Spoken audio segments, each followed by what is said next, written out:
조갑제TV 청자 여러분 안녕하십니까? 저는 조갑제닷컴의 조세별입니다.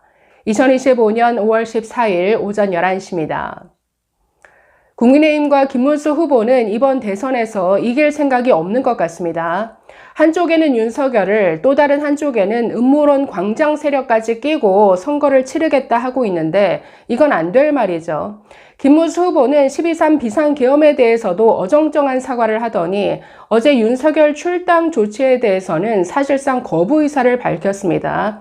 이 정도면 선거에서 이길 생각이 없는 것 아닌가요? 자, 이에 대해서 오늘 동아일보가 사설을 통해 지적하고 있는데 이 내용 먼저 읽어보도록 하겠습니다.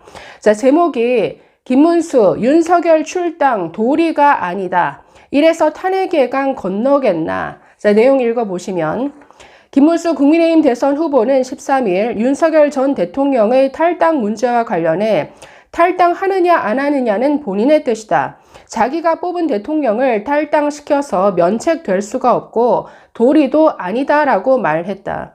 지금 무슨 의리 강조하나요? 윤석열에 대한 의리가 있지. 아니, 이것 자체가 국민에 대한 도리가 아니지 않습니까? 윤석열에 대한 도리보다 국민에 대한 도리를 챙겨야 될 때에 지금 윤석열만 찾고 있다라는 거죠. 자, 윤 전 대통령에 대한 탈당 요구 또는 출당 조치에 선을 그은 것이다. 김 후보는 전날 채널A에 출연해선 12.3 비상계엄과 관련해 국민이 굉장히 어려워한다. 계엄으로 인한 고통을 겪고 있는 국민에게 죄송스럽게 생각한다라고 말했다. 제가 어정쩡한 사과라는 게 이겁니다. 아니, 12.3 비상계엄은 위법한 불법 비상계엄이었다. 이건 대한민국에 대한 공격이고 대한민국에 대한 반역이기 때문에 절대 이런 일이 재발하지 않도록 단단히 조치하겠다. 이렇게 나왔어야죠. 그런데 국민 고통을 초래해서 미안하다. 아이, 좀 미안하게 됐어.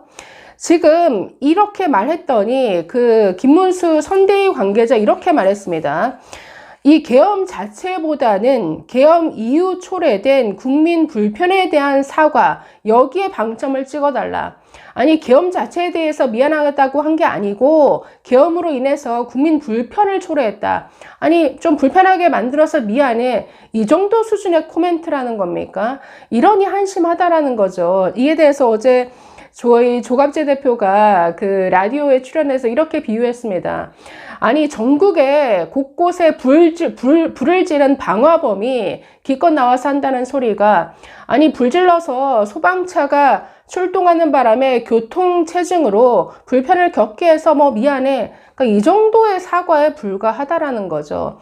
그래서 계엄에 대해서도 진정한 사과를 했다라고 볼 수 없다. 그러니 윤석열 출당까지 해야 되느냐, 이런 생각까지 하는 겁니다. 자, 계속 보시면 비상계엄의 여파, 즉 국민의 어려움과 고통에 대해선 사과하면서도 그 계엄을 발동한 1호 당원, 즉 윤석열과의 절연에는 손을 내젓는 김 후보의 태도는 그와 국민의힘이 처한 근본적 딜레마를 보여준다. 당내 친윤 세력의 도움 아래 당 경선에서 승리한 김 후보다. 한덕수 전 국무총리와의 단일화 문제로 갈등이 있었다지만 그 세력의 지지 없이는 대선 후보 김문수가 있을 수 없었다는 존재론적 한계를 드러낸 셈이다.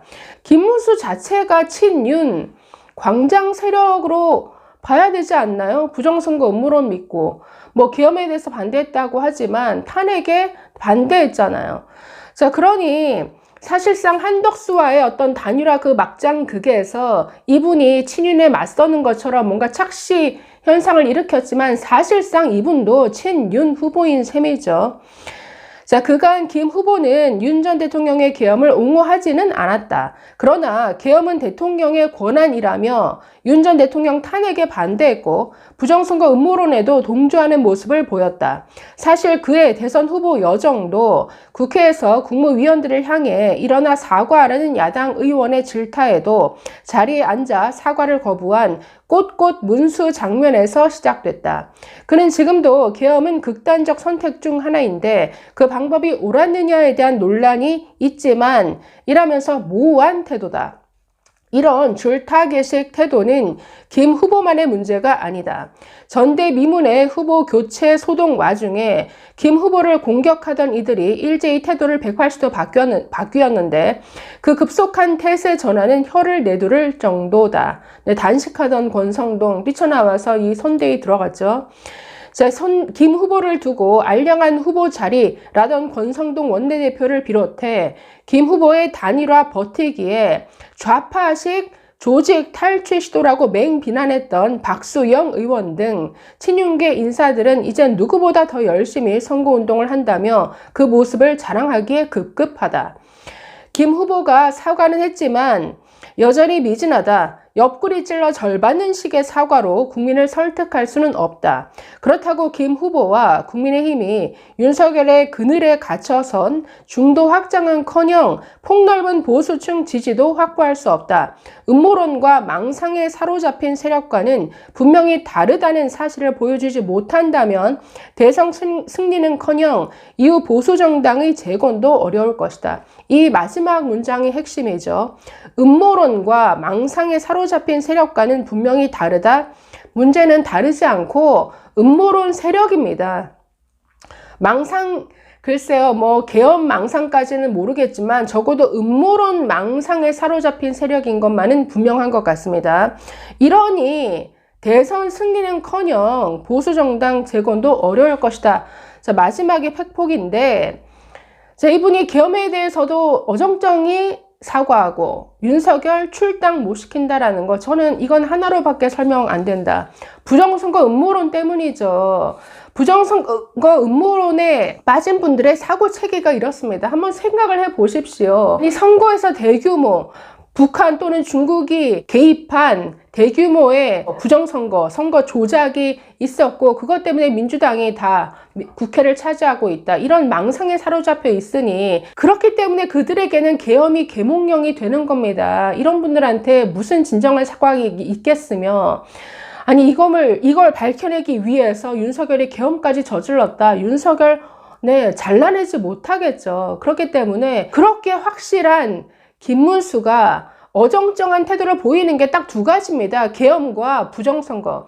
부정선거에 대해서 지난 관훈 토론에 제가 직접 갔었지만 부정선거에 대해서 질문을 하면 아주 비겁하게 대답합니다. 부정선거는 믿지 않지만 선관위가 확실히 의혹에 대해서는 설명해야 된다. 이런 식의 아주 비겁한 논리를 펴고 있는데, 이분 2020년 이후에 부정선거 얼마나 확실하게 믿었던 분인지는 당시 영상이 다 증거로 남겨놓고 있습니다. 그렇기 때문에 부정선거 음모론자죠. 그러니 윤석열과 제대로 결별하지 못한다라는 거죠. 그러니 지금 그 선대위 자리에 누가 들어가 있느냐? 이 광장 세력이 대거 들어가 있죠. 윤석열 음모론에 함께하고 윤석열 변호인 역할을 했던, 거기다가 자유통일당 비례대표 1번으로 나왔던 석동현 변호사까지 이 선대위에 합류했습니다. 그러니 윤석열 끼고 이 부정선거 음모론 세력까지 끼고서 어떻게 이 대선에서 이길 수 있겠습니까? 그러니 참 한심하다라는 거죠. 자, 이에 대해서 한동훈 전 대표가 페이스북 글을 통해서 지적했는데, 지금 한동훈 전 대표가 가장 효과적으로 열심히 선거운동하는 것 같습니다. 왜? 이재명의 공약 그리고 민주당의 사법부 압박에 대해서 아주 맹렬히 글을 통해 비판하고 있는데 오히려 한동훈이 선거 안 도와준다, 원망, 불평만 하고 있죠. 자, 이에 대해서 한동훈 전 대표 글을 보시면 선거운동 첫날부터 싸워보지도 않고 누가 안 도와줘서 졌다라는 패배 알리바이 만들지 말고 이기기 위해 최선을 다해야 합니다. 이길 수 있는 길은 분명합니다. 그러나 그 반대로 가는 움직임이 보여서 안타깝습니다. 이길 수 있는 길 뭡니까? 윤석열, 광장 세력과 절연하는 거죠. 불법 계엄, 방관과 탄핵 반대에 대해 사과하고 관련자들을 당과 선거 보직에서 배제, 근데 거꾸로 했죠.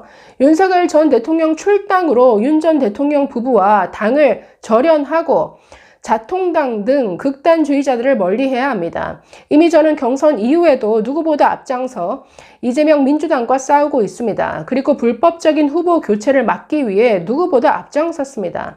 그것이 우리 당의 승리를 위한 진짜 선거운동입니다.